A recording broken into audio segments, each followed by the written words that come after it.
যে গাড়ির চাকা ঘুরছে, বড় বড় টারবাইন ঘুরছে, বৈদ্যুতিক পাখা, তবে এসব কিছু ঘোরাচ্ছে কে বা কি? এই ঘূর্ণনের মূলে রয়েছে ক্রুড অয়েল বা অপরিশোধিত তেল। এখন প্রশ্ন হচ্ছে, এই মূল যদি হঠাৎ করে গোল হয়ে যায় তাহলে কেমন হবে তেল ছাড়া পৃথিবী? কারা বা কি বেশি ক্ষতিগ্রস্ত হবে? তেল এর বিকল্প হিসেবে কি আছে? আমরা সবাই জানি যে খনিজ তেল নবায়নযোগ্য নয়, অর্থাৎ এগুলো অনবায়নযোগ্য সম্পদ।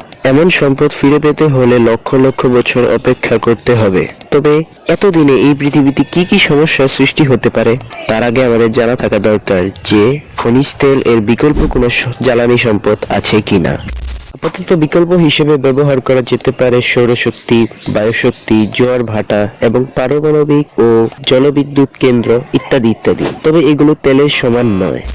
বর্তমানে বেশিরভাগ ক্ষেত্রেই তেলের ব্যবহার দেখা যাচ্ছে অন্যান্য জ্বালানি শক্তির তুলনায়। তাই বলা যায় বর্তমানে যদি হঠাৎ করে তেল ফুরিয়ে যায় তাহলে বিশ্ব খুব ভয়াবহ মুহূর্তের সম্মুখীন হবে। রাস্তায় থাকা হাজারো পেট্রোল চালিত গাড়ি এক এক করে থেমে যাবে।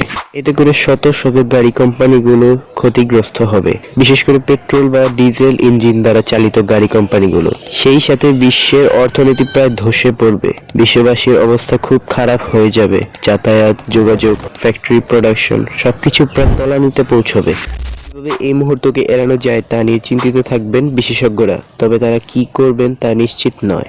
বেশিরভাগই হতে পারে তারা এর বিকল্প খুঁজে বের করবেন, কারণ এছাড়া আপাতত কোনো মাধ্যম নেই। এখন প্রশ্ন হলো, এই মুহূর্ত কি খুব কাছাকাছি চলে এসেছে? আর যদি তাই হয় তাহলে আমরা সেই সময়ের জন্য কতটুকু প্রস্তুত?